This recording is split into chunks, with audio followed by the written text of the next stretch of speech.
Assalamualaikum warahmatullahi wabarakatuh, Mas Bro. Balik lagi bersama saya Rafai Channel ya. Di sini kita akan membahas berita MotoGP terbaru, terupdate dan terlengkap. Nah, kita akan membuat video tentang MotoGP. Insya Allah setiap hari akan saya usahakan. Tentunya Anda harus subscribe dulu dan mendukung channel ini supaya lebih besar lagi. Nah, kita akan membahas apa saja sih nantinya. Kita akan membahas ya tentu saja Marc Marquez ya, yang kedua juga bos Ducati Gigi Dall'Igna, dan nanti kita juga akan membahas antara Pecco dan Martin di GP Mandalika ini nanti bagaimana. Nah, langsung saja ya kita mulai di pembahasan kita yang pertama.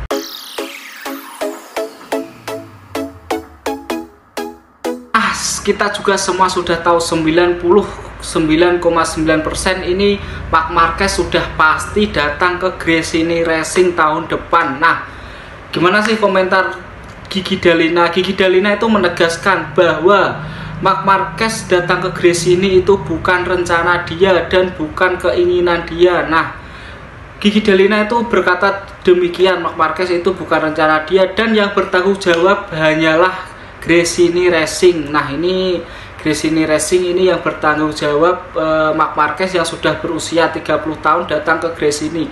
Karena apa? Karena Ducati ini dari tahun 2020 ini sudah menegaskan bahwa mereka itu mencari talenta-talenta muda, bukan talenta yang sudah jadi.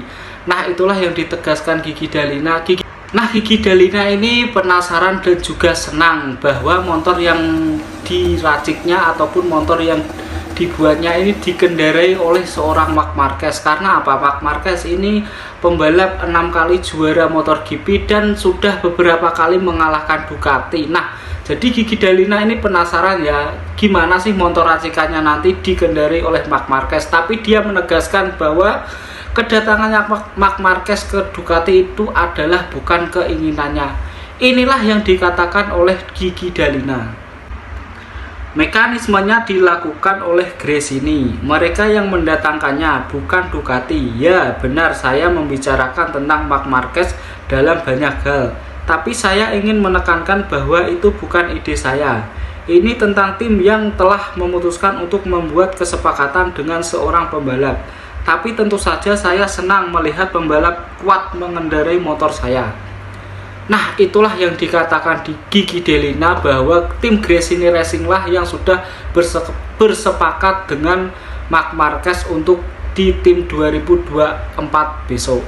Itulah yang dikatakan oleh Gigi Dall'Igna. Gigi Dall'Igna ini menegaskan bahwa bukan dirinya lah yang menginginkan Marc Marquez, tapi Gresini Racing sendiri.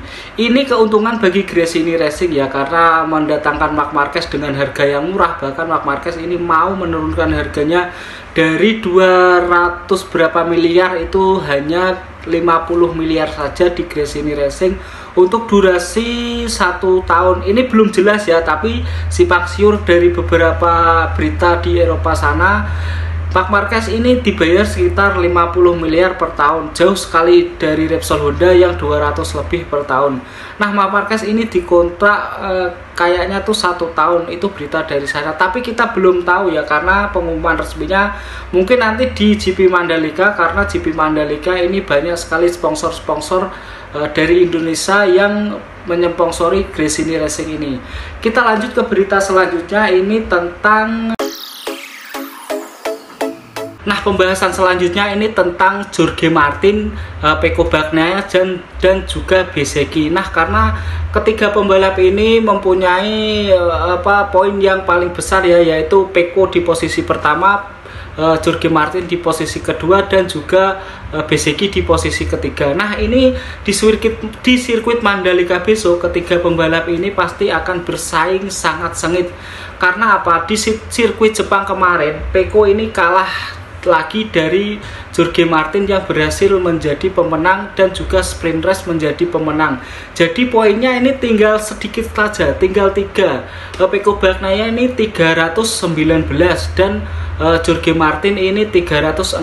Poinnya tinggal sedikit lagi.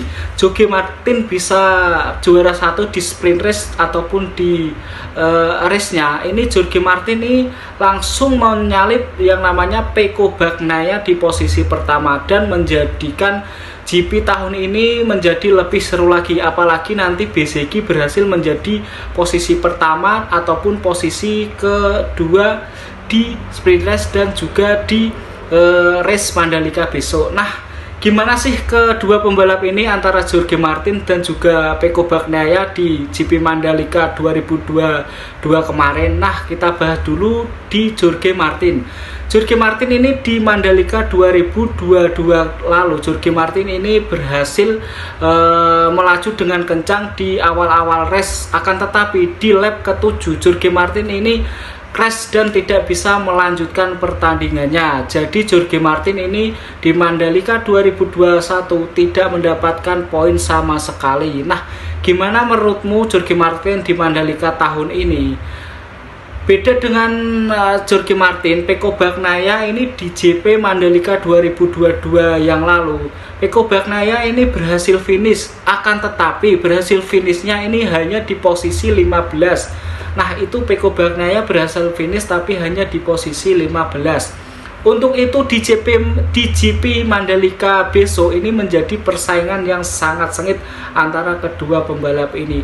Kalau menurutku Jorge Martin ini masih terkuat ya, diikuti dengan Pecco Bagnaia lagi, dan ketiga ini bisa jadi Bezzecchi ataupun rider dari KTM ya. Nah, itulah menurut saya di GP Mandalika besok. Kalau menurutmu gimana di GP Mandalika besok? Silahkan subscribe dan juga silahkan komen di channel saya ini. Langsung saja kita lanjut di pembahasan kita yang selanjutnya, yaitu mengenai Marc Marquez lagi dengan. Nah, di pembahasan kita yang terakhir ini mengenai Marc Marquez yang akan menjalani race di sirkuit Mandalika di tanggal 15 besok ya. Nah, di sprint race 14 dan 15 besok ini Marc Marquez akan mengendarai Repsol Honda. Di tahun 2022 kemarin di Mandalika, Marc Marquez ini sangat trauma karena mengalami kecelakaan yang sangat fatal yang mengakibatkan matanya ini sedikit bermasalah dan operasi. Nah, Marc Marquez ini juga trauma, maksudnya agak trauma ya, dia tidak percaya diri untuk race kali ini di sirkuit Mandalika. Marquez ini agak was-was karena sirkuit Mandalika ini tidak bagus untuk Repsol Honda. Nah, inilah yang dikatakan oleh Marc Marquez. Ada beberapa tikungan sirkuit Mandalika Red yang memerlukan menggunakan grip maksimal. Di sana kami mengalami banyak kesulitan. Saya tidak bisa melakukan apapun karena ban hanya bisa berputar. Saya akan berusaha melakukan yang terbaik, tetapi itu akan sulit. Nah, itulah yang dikatakan Marc Marquez. Marc Marquez ini akan melakukan yang terbaik, akan tetapi Marc Marquez ini mengalami pengalaman yang tidak menyenangkan di sirkuit Mandalika Indonesia. Nah, Marc Marquez akan debut di tanggal 13, 14 dan juga 15 besok ya. Semoga Marc Marquez ini bisa berhasil menaklukkan sirkuit Mandalika, minimal finish di posisi 5 besar. Nah, itulah sedikit update motor GP kali ini dari Rafai Channel. Jangan lupa subscribe channel ini karena insya Allah saya akan terus update berita-berita dari motor GP. Maafkan jika channel ini masih buruk, maafkan jika pembawaannya masih kurang baik karena saya masih pemula. Dan jangan lupa ya subscribe untuk memajukan channel ini. Wassalamualaikum warahmatullahi wabarakatuh.